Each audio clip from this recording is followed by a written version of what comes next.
Hello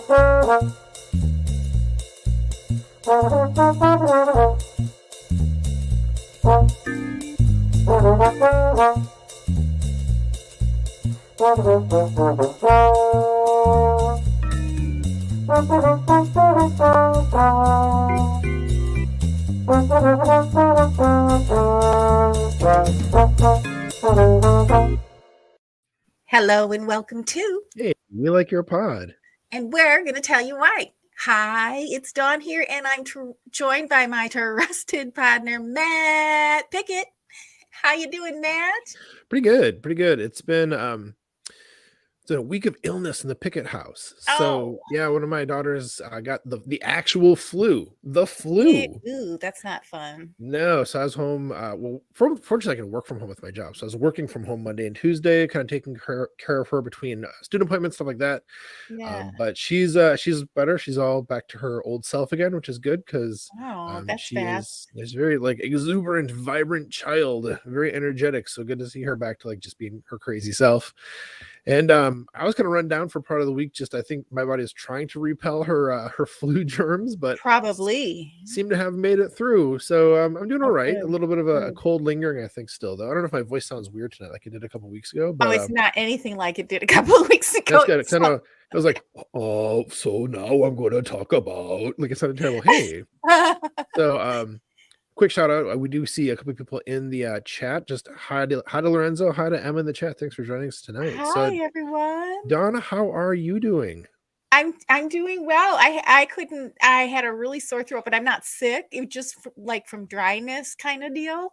So I've been babying it all day, staying off the phone, trying not to talk at all. Doing the ginger and bee pollen propolis throat spray, which is great. Oh, this was a spray. I thought it was like a gun. You're shooting the sky with your bee pollen gun. I don't know. Yeah. And I got my beehive out, and now, yeah. But I went to the wild animal park yesterday. The San Diego Zoo has an extension. It's kind of like an extension of the zoo, but they do all conservation stuff, like endangered and near extinct, functionally extinct. Like they have the northern white rhino. There's only 2 left, and they have them. In fact, my friend was in charge of that part of the zoo years ago. She's now at the Houston Zoo doing birds, something with birds. But it's really fascinating and fun, and it's just so nice to get away. And even though it's not really like being out in Africa, it's about as close as you can get without, just taking off for the afternoon. So it's nice, and just being with animals. When we went through the tiger exhibit, the tiger, it's not really even exhibit. It's almost like humans are in the container and the animals are out free. There's humans in tiger costumes? No.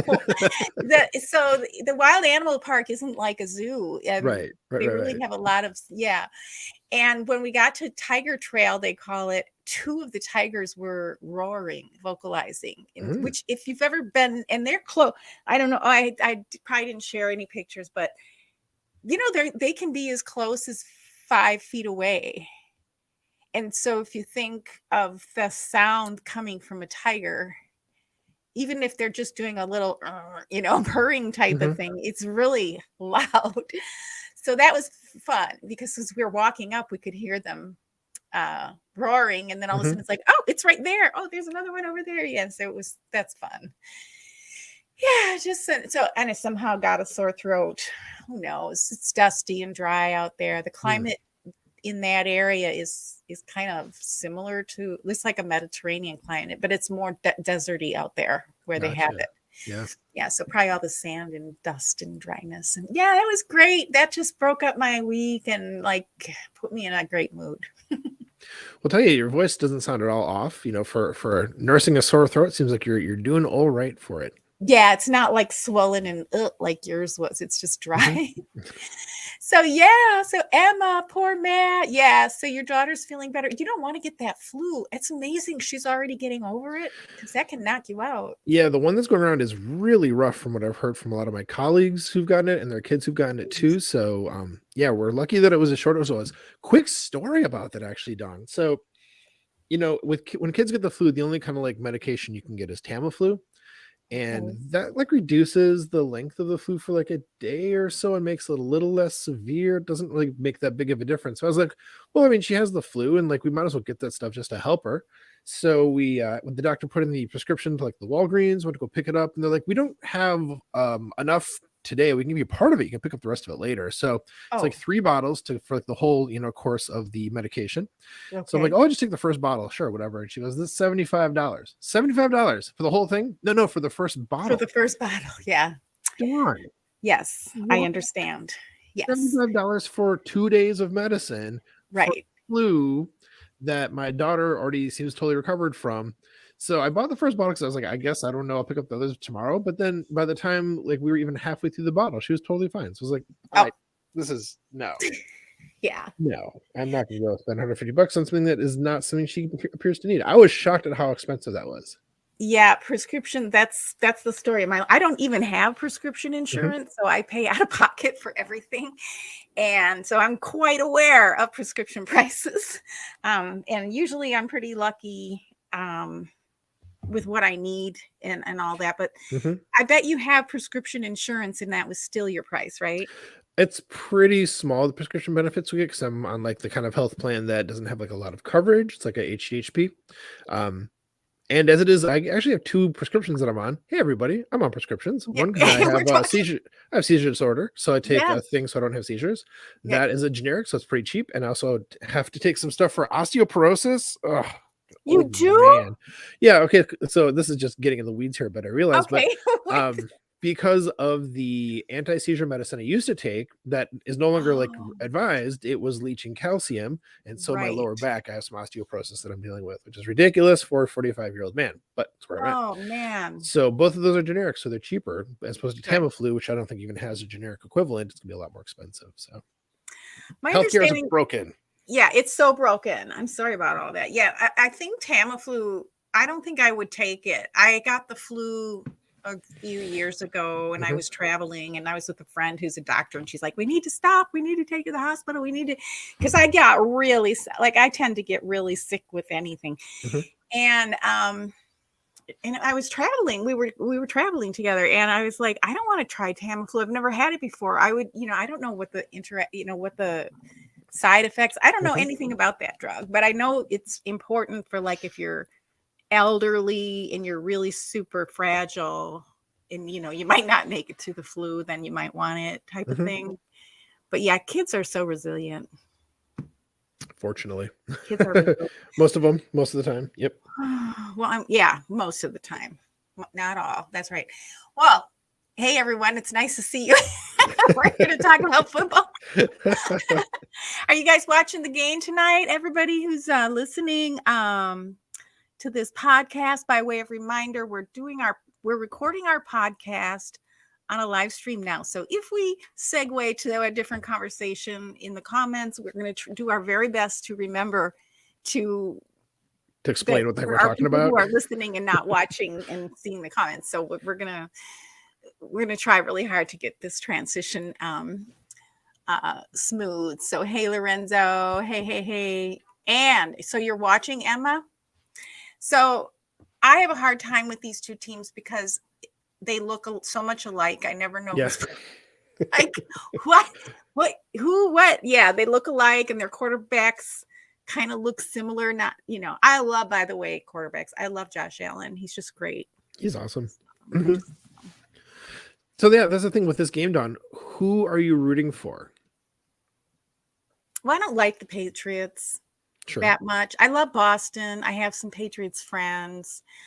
Um, I I like Josh Allen, and I like the Buffalo Bills. And I love Boston, though. I have Mhm. to tell you, I love Boston, and I love seeing the photos of Boston, and it's really pretty. So I'm not really rooting for anyone. Okay.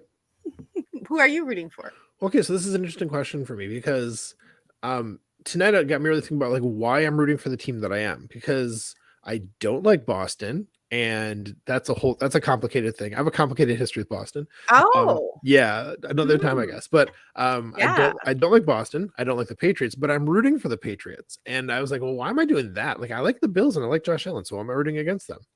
And I realized it's like it's a game that doesn't have any implication for the Packers, like Right. kind of in any way, shape, or form, because both these teams are like well beyond the number of wins we have, so it's not going to affect our draft position, and they're both AFC teams. Right. So it's like, okay, well, I need to pick someone to root for. I mean, personally, I always feel the compulsion to pick one of the teams to root for because it's much more interesting for me if I have a Yeah, team I that I'm kind see. of I see. cheering for as we go. Yeah. And another thing to like about the Bills that Emma mentioned here in the chat is that they're a small market team, which is also a great thing. And yet I was like, I want to see the Bills lose this. And I realized it's because in a situation like this, I want to see the underdog win. I want to Right. cheer for the people who aren't being Yeah. given a chance by everybody else, even if it's a team I don't like. I'm with you on that, but I guess I really don't love Bill Belichick. Mhm. And and his son wears that hair and he's a Makes defense. the faces. The faces are amazing. The faces. So, with most games, I just want to see a fun game. Yep. And I like to see them. And it's really nice not to feel vested. So I can actually watch a game and not really care which side wins and not root at all. I don't really have to root for a side, but Sure. so I won't care. I don't care. I really don't care. I just want to watch a fun game. Yeah, no, totally. And I will say to that point, when it is a game like this where it doesn't really matter for us what the outcome is, for us as Packers fans, when the team that I'm like rooting against does something cool, I'm still gonna be like, oh, that's awesome. I want to see that again. That was really because I want to see an entertaining game when it comes down to it. That's really so I'm watching it. It's entertainment. It's just entertainment. It's just entertainment. It's just football. So, by the way, Lorenzo, I don't know if you've met Lorenzo before. So, Lorenzo's saying, hello. It's nice to meet you. Good to meet you too, yes. Lorenzo. Yes. And for those of you who are following Jamie and my show, and Lorenzo is a regular for our show. Oh, yeah. We're going to go on for a short video last night because we're also having a Saturday show this week. And we're going to have a special guest. It's going to be Rebecca Zacard, who is the Packers Everywhere event coordinator. So that's going to be great. That's amazing. And we're going to talk about makeup routine for the events and just all kinds of stuff that she does for the Packers and that kind of thing. So it's going to be great. Darth Belichick, I died. Thank you. That's about it. He's just got a weird vibe, and I just have a hard time.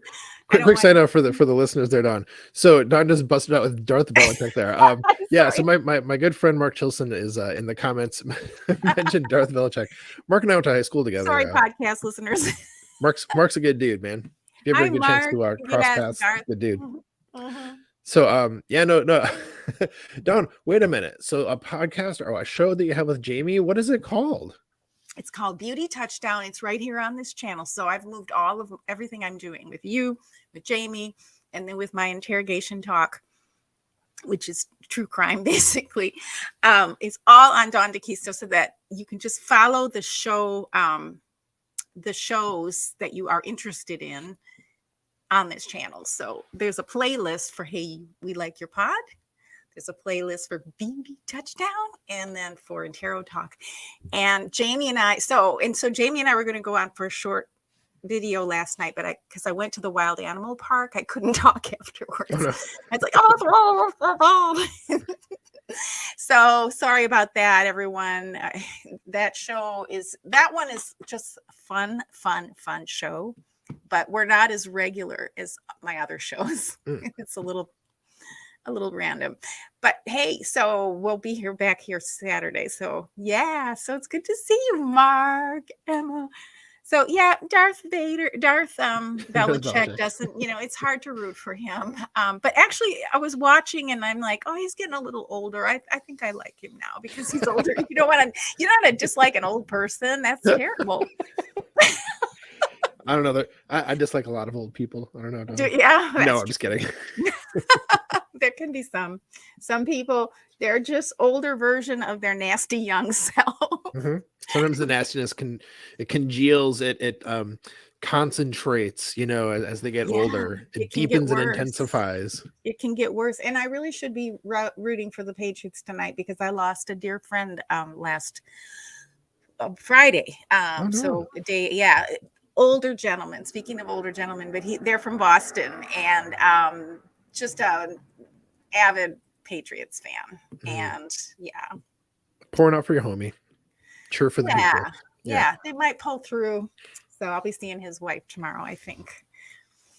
Nice. Anywho, well, hey, let's get on with it. We are Sure. here to point out some of the content that we picked up on during the week so that you can hear what we came up with in case you're pressed for time. We feel like we summarize the best of if it's Packer and NFL content. So I have something a little different tonight, and I don't know if it's really congealed in my head. Speaking of the word congealed, it's a great application for it.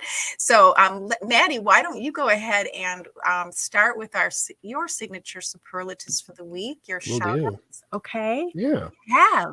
So my first one is a shout out for redacted. I can't say the person's name. This person wants to remain anonymous, but Okay. let me tell you what this is about, Don. So I got a message from a person in Packers Twitter who will go unnamed. And this person asked me if I could just take a second and put like a tweet out there to talk about cyberbullying of women in the community and why it needs to stop and how we need to kind of like work together against this, and to talk about it, to raise awareness. And I was like extremely honored that this person thought to ask me, and so I started thinking about what to write, and saw a couple other people start to write similar tweets. And I thought, okay, this person who did this is like asking a lot of people to like kind of get a coalition, get some activism, get a message out there.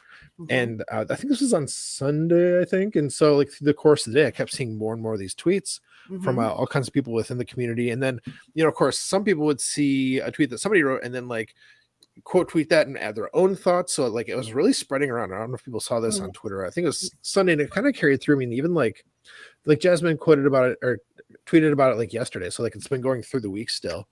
Right. So just I wish I could tell you who this was. They asked me not to, because this is a person who doesn't want to like get props for like doing like a thing that needs to be done and saying things that need to be said, which I totally respect and admire. So this person knows who they are. Some of our listeners may have been contacted by this person, may know who I'm talking about, but those who know this is a good person who kind of initiated this, a good cause, really good stuff. And just to say it again, like there is far too much cyberbullying of a sexist nature, especially that you see like a woman says some like really intelligent take, even if it's like a really hot take or whatever, and then there'll be like those what's the right word here, trolls, villains, terrible people who will like rise up and like say things like, oh, shut up, woman. It's kind of like right. That's how it comes it's much cruder than that typically, but like right. like going after the person because they're a woman, and not even trying to like talk about like the opinion, or trying to like have a debate, just trying to like silence them because a woman voicing an opinion about sports. And that's deplorable. That's terrible behavior, and we shall be better. That is. Well, thank you, Mr. or Ms. Redacted, for doing that. And I saw lots of those and was supporting that as well. And that is absolutely, bullying at any level is completely unacceptable. And it's surprising, even at my age, we're still dealing with it. It's just not a thing that happens in schools. It shouldn't happen in schools either. It starts there, but dude, get over it. Dude and dudesses, do not bully. And women can bully too. Okay. Sure. Oh, yeah. So no, unacceptable. You're not our friends. Unfollow us. Go away. Bye-bye. That's right. Get out of here. I have no tolerance for that. And I think just a thing I want to mention here too is I think an important takeaway from all this is that sometimes we want to affect change, but we feel powerless to do so. But this is a good example of one person that had an idea to ask people to amplify this message, and it got out. And I think a lot of people saw it and heard this, and that's through the power of one person, just kind of, what's the word? Getting people to take action. I guess there's a word, but I can't think of the verb, but like getting people to take action, I think that's amazing. It's amazing stuff. That's great. Well, I didn't realize that's how it started, but that's wonderful. And you're the right person to go to for that kind of thing, I think. Thanks. Yeah, you are. People know that. People know they can trust you. Aw, thanks, Dawn. Yeah, for sure. Yeah, people in Packers Twitter for sure know this. Awesome. Well, yeah, I support all of that. And again, thank you to the person who initiated that. Mhm. That's beautiful. And if you're doing it, and the thing is, sometimes you say, okay, bullies go away, but that's not. I always try to find a way to speak to people, if possible. Sometimes you could just never be able to be heard or reach somebody, but even if they think about it later on in life. But what could we say to somebody who's doing that to bring them down, like to earth, to be like, I mean, because if somebody's at that level already, yelling at them or calling them out isn't necessarily going to be effective. That might be what they were looking for. They might have been looking for attention. So maybe just say, hey, that's not the way to get attention. There's better ways to do it. Yeah, I mean, I think that kind of a thing, or I think back always to what Monty was talking about. I think when he was on Tailgate with Kate, and he was saying an approach like in times like that, he'll say like, "What do you mean? Like, why is that what you're saying?" And in fact, there was something I think earlier this week when somebody said something stupid to our friend Hales, and I was like, "So I don't understand what." I think he said something like "blah blah blah blah blah baby girl" or like "sweetie" or something very gendered, and Oh. I said something like I don't understand like what Haley's status as a woman has to do with this opinion. Can you please explain it to me? And I got no response because, of course, the person must have been like, maybe they just, yeah, like, yeah, yeah, you're being a jerk, and if you yeah, can't back that up, then get out of here. yeah. I can't imagine using sweetie or baby or whatever like that unless it's a positive way. Right? When you're using it to be demeaning or to somebody that you're not knowing, or while correcting them while you don't know them, It's patronizing. think think Mhm. before you do it. Just Yeah. like, be one of those messages where you write it out and you're like, nah, I don't need to say that. We'll just delete that one and move on. We don't always have to say things about things. So yeah. It's true. It's true. Yeah, no bullying is acceptable, but if you're on the other end of that and you don't understand why, ask. Mhm. And hopefully somebody like Matt, I'll just volunteer Matt for this, can explain it to you in a way that's not demeaning to you back, because then you're just in a insult. You're just exchanging insults. But maybe some people really can learn. I don't know. Am I too Pollyannish about that? I mean, we have to have hope for the race, for the humanity. Right. To have Right. hope. Right. All right, should So I do my second one, Don? Should we move on? yes, let's move on. All right. My next one is best nugget of wisdom. So, you know how it is like through the course of a given season, there's just such a ridiculous wealth of content out there to take in to learn all the nitty-gritty of football, all the details, scheme, what does this thing mean? What's all this? Right. But every now and then there's like a nugget of wisdom that comes through like it within these streams of content that is something that can really like stick with you and help to inform how you view an aspect of football, right? Right. So the one I want to talk about here is the frequently mentioned Dusty Evely Yes. in Pack a Day Wednesday this week. He was talking about defensive scheme because I think there's a question that somebody asked. Of course, they take a lot of questions on Wednesday Pack a Day. Somebody had asked a question about like, is it like Joe Barry's scheme that's the problem? Is it like the players? Is it is it Joe Barry? Is it like what is it?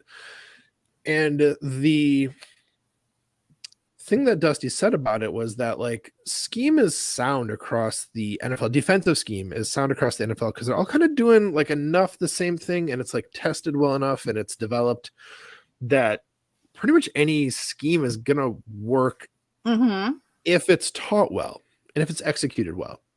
Right. And so like Right. Dusty's point was like, this isn't about like the scheme Joe Barry is using. Like that's not the problem at all.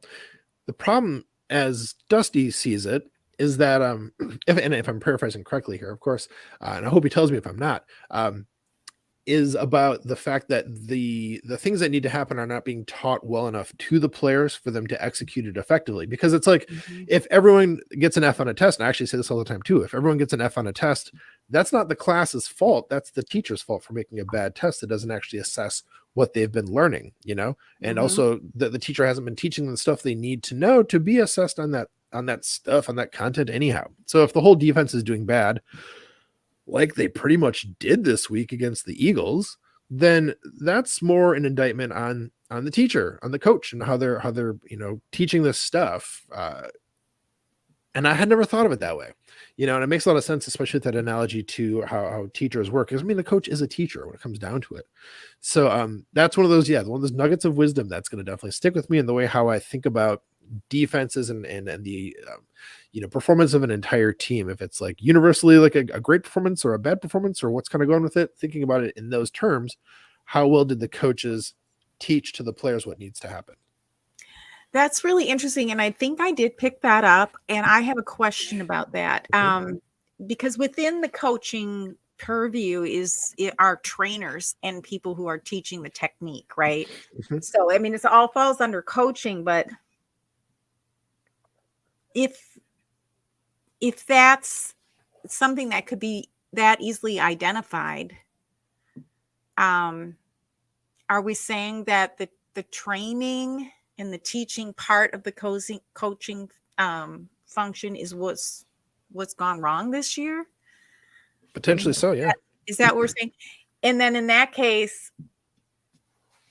it might not be. I think that's why Matt LaFleur, I think what I'm coming up with here is that Matt LaFleur and many people also say, like Herman and Dusty, say that it's so many different things that are going wrong. Right? So who's in charge of that? Like there's probably multiple people teaching different things, but yeah. And is it just the defense though? The offense was looking pretty good, in the game. Just this last game. This last game specifically. Right. But for the whole season. That's the thing, right? You try to ask Matt LaFleur what it is, and he'll say it every time. Oh, that starts with me, and I need to be better. Every time he does that, like, so broad. the first year and a half that he would say that stuff, I'd be like, man, that's really that's good leadership. He's standing up there, he's taking accountability. I love that. But I was thinking about that this week, Don, when he's taking accountability without also providing any sort of and this is what we're doing to change it. Right. And he can't say everything. I understand coaches can't give away their secrets or talk that deeply about it. But it's no, I need to be better. That's if my wife and I were to ever get in an argument, and she were to call me out for doing something, if I'd be like, I need to change. I need to take responsibility. And I just ended it with that and didn't talk about what I was going to do to change or how I was going to change my behavior. Right. That's really hollow. And that's what it starts to feel like after a while with Matt LaFleur, who, I love the guy. I respect the hell out of him. He's an amazing coach. He's done a lot for the franchise, but it starts to feel hollow every time he says it. It's that feels like the easy answer. What are you going to do? Are you going to smack Joe Barry in the head and say, come on, man, get this fixed? I feel like he's doing something, I'm sure. But when it's just that kind of empty, thing to say, which I guess what most coach speak is in a lot of ways. But he can't say more than that. I know, but it rings hollow. It is frustrating. Yeah, he can't. Maybe he could say some things that were a little bit more specific without giving away the store, but something like that. Yeah, we're working on teaching better, or we've realized we're lacking in this, that, and that, so we're working on that. I don't think that would be giving away any kind of secrets, and it would be something more specific. Yeah, I think all coaches could do better at being a little bit more specific with their fans, for sure. It is frustrating. Yeah. I used to watch every single one of his press conferences, but no more. It's kind of but not because I'm just kind of over the whole thing. I know the season's kind of shot, and I just want to see Jordan Love play at this point and see where he is. He looks so good. He looks really good. I unfortunately feel like they're going to just try and get as much money they can for him, and we're going to be stuck with the old codger. It's so random. I have no idea. I don't know if they know what they're going to do at this point, because I feel like Jordan Love showing up and looking that good, that kind of opens some different doors potentially, I feel like. So I don't know. It's as a few different podcasters have been saying, a couple of writers have been saying lately, this is a very interesting time to be a Packers fan, even if it's not fun because we're winning amazing games. It's still really fascinating to see what direction the Franchise is going to go, and our friend Mark Chilson added in the comments 22 missed tackles. Exactly. Last game, 22. That's a huge problem. It needs to be bad. fixed. Not just I need to be better. Yeah, well, okay, Matt LaFleur, but yes, 22. So, okay, so just for example, why I get so confused when the Patriots are playing the Bills right now is because I just glanced over. I'm sorry. It's all red, white, and blue. Over, and it was their punter, who's number 17, which is the same number as the Bills quarterback. And he was standing there, and I'm like, "What is happening?" I'm just like, "What? Why is Josh Allen punting his shirt? What is happening?" Yeah, it's all red, white, and blue on the field. It's all red, white, and blue. Yeah, all mixed up. Yeah, it's too confusing. Okay. Confusing. So okay, I think we just got ourselves off topic of being off topic there, but yeah, that's a good point though. That's a good point Dusty brought out, but that's also a good point that we'll never know. Yeah, and in the end, the truth is we don't know. We'll probably never know. That's right. All right, well, so I'll get to my third one here then, Dawn. All right. Yeah. This is most insightful. So this was an article written by Brian Maffey, who is he's one of those like really entertaining guys on Packers Twitter and the community there. And he also writes an article from time to time, and they're usually really, really good. So this article was what to do with the Packers defense. And so what he did was looked at like each of the parts of it, talked about like we should either keep, like amend, or just like totally toss out like this aspect of it. And it was like really thoroughly written. Really insightful, have a lot of good nuggets in there. I would definitely recommend people go check out Brian's work. This was on the Around the Block, is like kind of a network, kind of a website kind of a thing. But of course, links in the show notes as always, folks. So check that out. It's a really good article. Sounds great. That one sounds great. And we need to invite Brian on our show one of these days too, as well. So absolutely. Yeah. Well, my superlatives this week are kind of a theme. And so I have one theme, and it's called most historic. I'm just going to say historically interesting to me, at least. So what started this whole flow of discovery for me is The League, which is an Audible podcast. It's a new podcast on Audible, which I think is produced by Amazon, if I'm not mistaken. So their first episode, and they have, I forgot the name of the host for the episode that I'm going to be talking about, but it's also Richard Sherman, who also co-hosts that. And I love Richard Sherman. Yeah, he's awesome. He's so great. I just love him.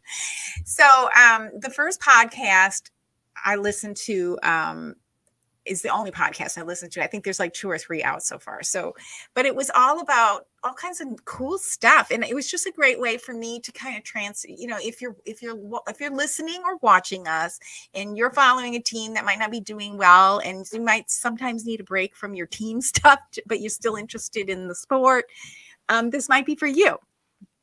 So, it's called The League, and you can get it on Audible. And one of the things they brought out with a gentleman born in 1862. His name is Amos Alonzo Stagg, and he was an American athlete and a college coach, primarily American football. And he ended up being the high school coach for Dan Inosanto. Do we know who Dan Inosanto is?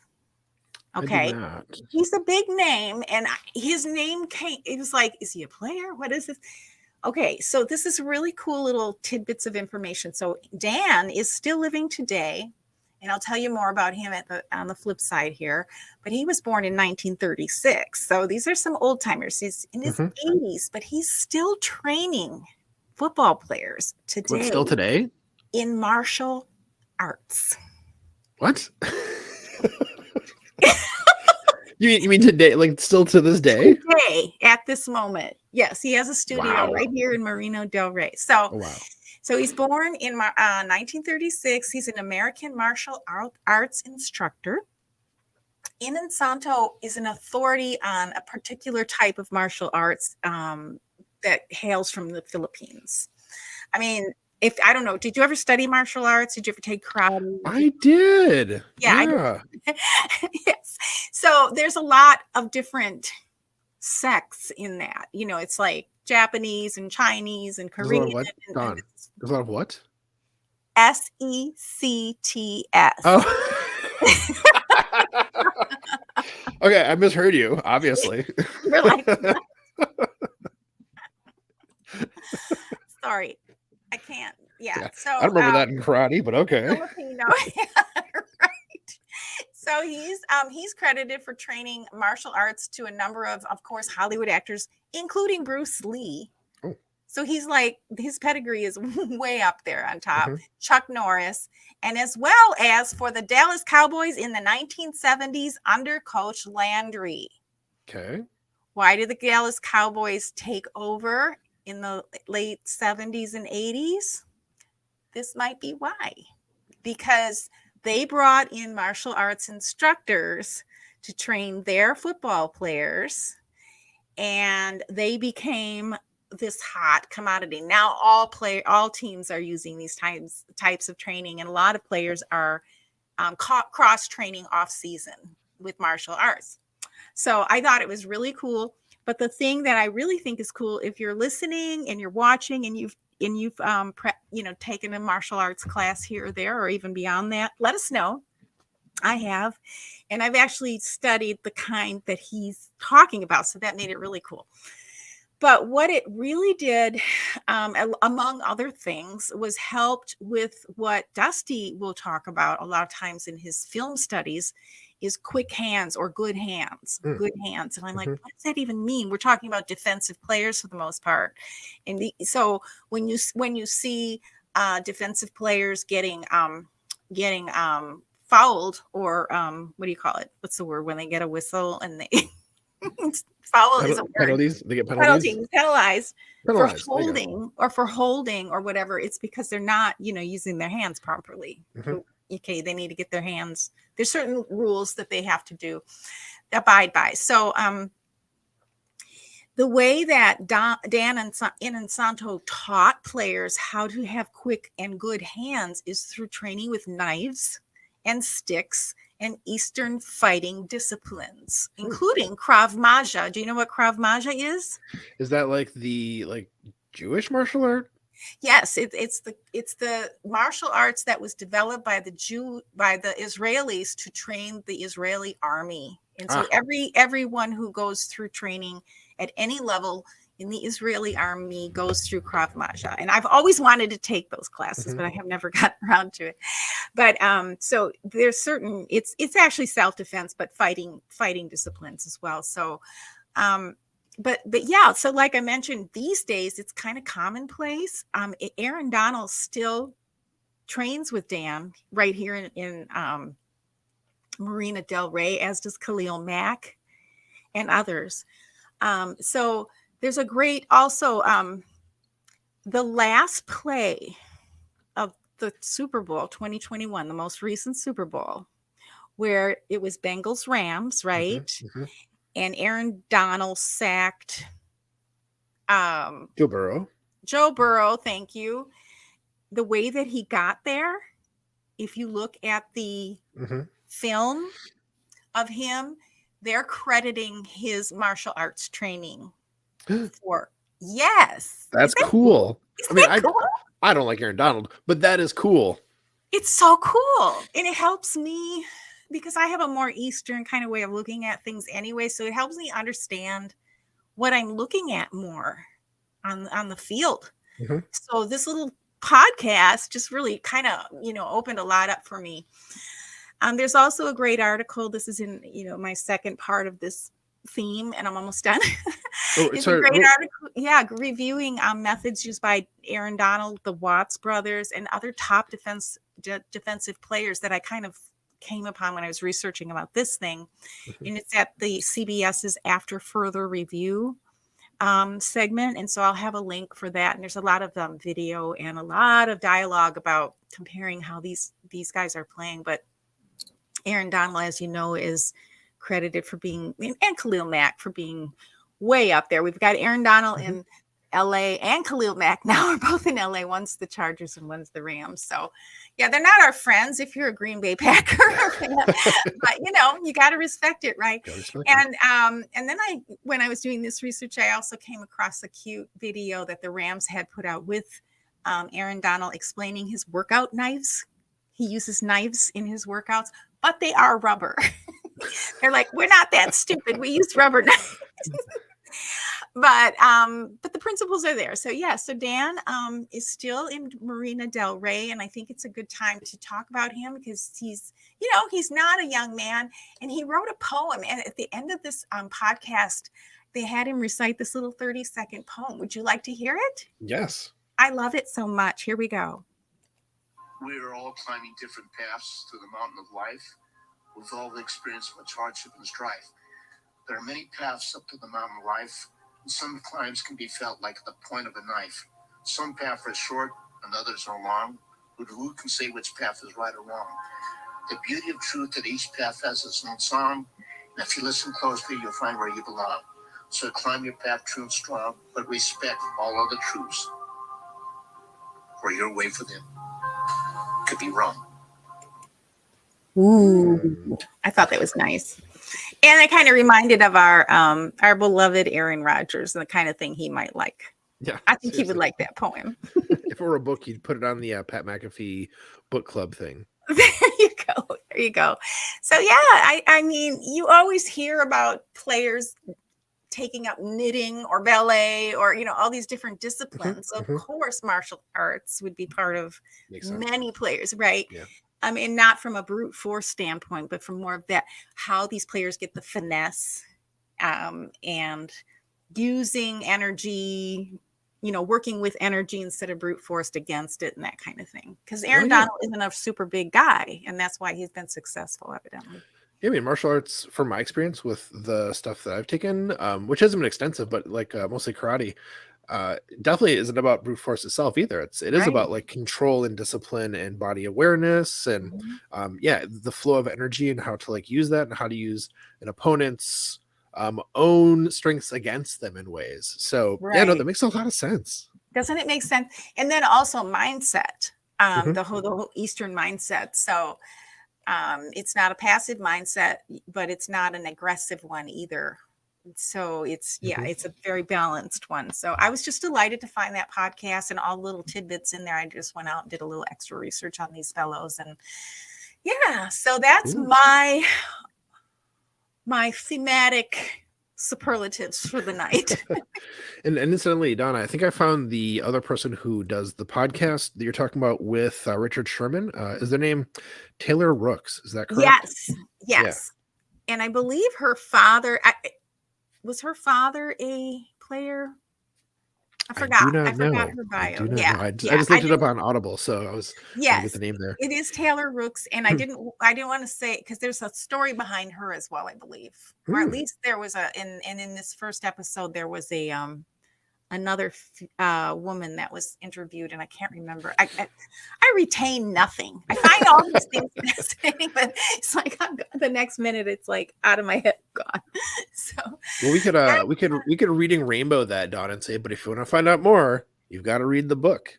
Or listen to the podcast. Listen to this podcast, and that's why we're here. We're basically here to point you in some directions that we might have found for the week, and it was a nice reprieve for me. And I also had a lot going on, so I really didn't have time to do the normal consumption for the last couple of weeks. Actually, my normal consumption, I started watching some of Dusty's films and things like that, but then I get distracted but this one I was listening to while I was doing some things around the house the other day. I was like, this is awesome.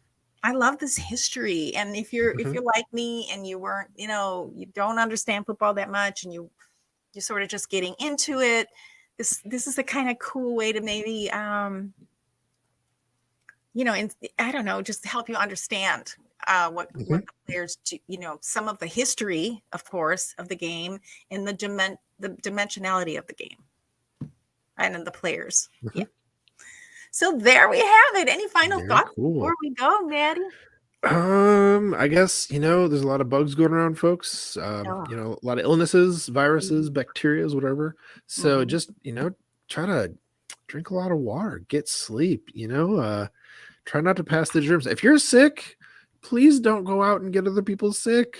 Please stay home. Please take care of yourself. Yeah. The thing is too, like, unless you're actually, a cardio surgeon, you're not a cardio surgeon. You don't have the work you do for your job is not life and death. hopefully if you work in a job where you do have some sick time, if you need to take it, the world will keep spinning, Yeah. Take Yeah. care of Because yourself. there are a lot of people that are immunodepressed. Like I can't go hardly anywhere. If I get sick, I get super, super sick and I get everything. And it's just, you just never know if that's like I might have had to go somewhere this week. So I got on the train or whatever, but I'm wearing a mask. I love that masks are okay now. Yeah, Because I for need real. them all the time anyway. So I have a lot of health issues. And yeah, you don't want to get somebody really fragile sick. Yeah. Or somebody sick and then they get somebody super fragile. Exactly. Yeah. Yeah. So If you're sick, take good care of advice. yourself. You Yeah. can't take care of other people if you're not taking care of yourself. You got to put on that oxygen mask when it drops down from the top of the airplane before you can help other people, That's right. That's right, Maddie. All right. Well, friends, of course, you'll find links in our show description for everyone we mentioned, so please check it out. Also, we'd love the chance to interview you and shout you out if you're a subscriber and a football fan.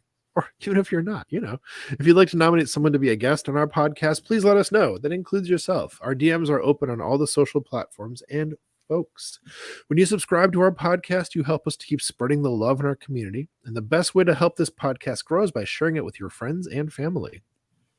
Yes, that's right, Maddie. And we love you. We're so glad to know you, to be fans of you, and have the luxury of being fans of the most storied team in the NFL. We appreciate your support, your subscriptions, and sharing our pod. And we look forward to seeing you next week on Hey, we like your pod.